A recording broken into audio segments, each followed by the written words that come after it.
시편 88편. 하나님, 내가 기대할 것은 주님뿐입니다. 내가 주님 앞에 무릎 꿇고 밤을 지새웁니다. 주님의 구원 계획에 나를 넣어주시고 내가 처한 공경에 주목하소서.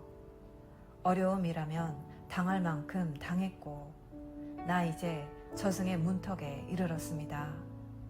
사람들은 나를 실패자로 여기고 흔해 빠진 사고 희생자, 가망 없는 자로 분류합니다. 이미 죽은 자처럼 버림받아 주검 더미에 던져진 또 하나의 시체요. 묘비도 없이 흔적도 없이 사라질 존재일 뿐입니다.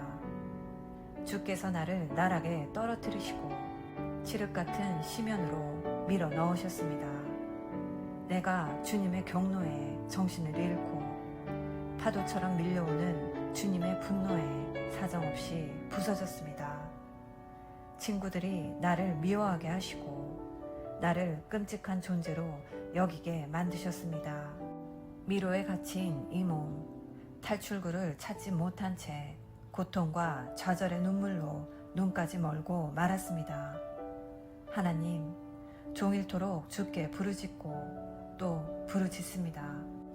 이렇게 두 손 모아 쥐고 도움을 구합니다. 죽은 자들이 살아서 주님의 기적을 보겠습니까? 유령들이 찬양대에 끼어 주님을 찬양하겠습니까? 주님의 사랑이 임한다 한들 무덤에서 무엇이 달라지겠습니까? 주님의 신실한 임재를 지옥의 통로에서 누가 알아보겠습니까? 주님의 놀라운 이적들을 어둠 속에서 누가 보겠습니까? 주님의 의로운 길을 망각의 땅에서 누가 주목하겠습니까? 하나님, 물러서지 않고 목청껏 도움을 구합니다. 내가 아침마다 기도하고 새벽마다 무릎 꿇습니다. 하나님, 어찌하여 못 들은 채 하십니까? 어찌하여 그렇게 모습을 감추십니까? 어려서부터 고통을 겪고 주님 주시는 가장 심한 고통을 겪은 이 몸, 이제는 지쳤습니다. 들불 같은 주님의 노여움이 내 인생 내내 타올라 이 몸 시퍼렇게 멍든 채 죽어가고 있습니다.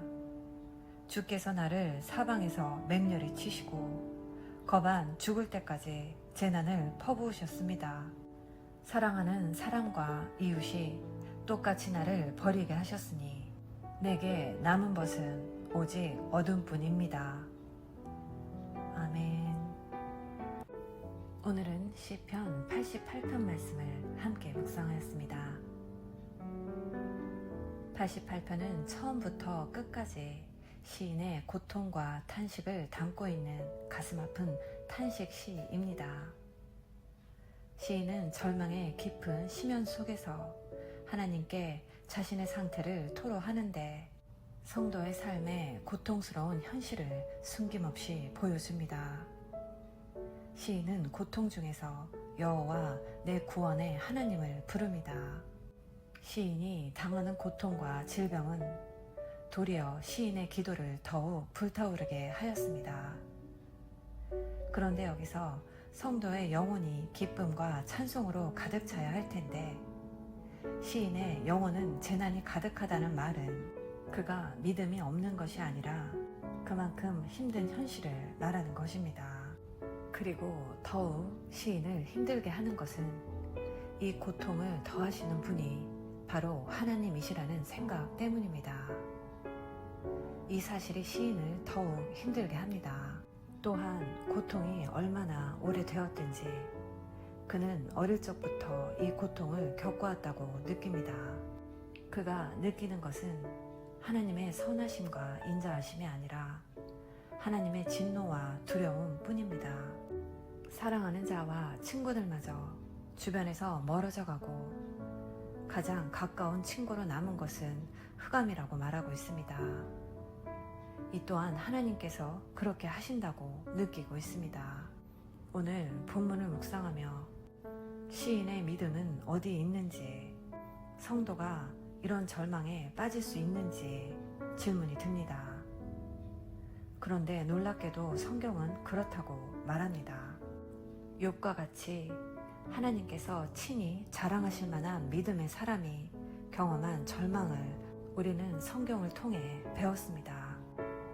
그러므로 예수님을 믿으면 고통, 걱정, 근심, 염려를 하나도 느끼지 않고 오직 기쁨과 감사만 있다는 생각은 믿음에 대한 거짓된 환상인 것입니다. 성도는 여전히 광야 같은 인생을 살고 있다는 사실을 명심하고 이러한 고통 중에서 기도로 힘을 얻으며 기도 가운데 하나님의 선하심과 인자하심을 경험하고 밤이 지나고 아침이 올 때 우리의 기도가 응답될 것을 소망하는 믿음을 가지시는 복된 자녀 되시기를 예수님의 이름으로 기도합니다. 아멘. 사랑의 엄마.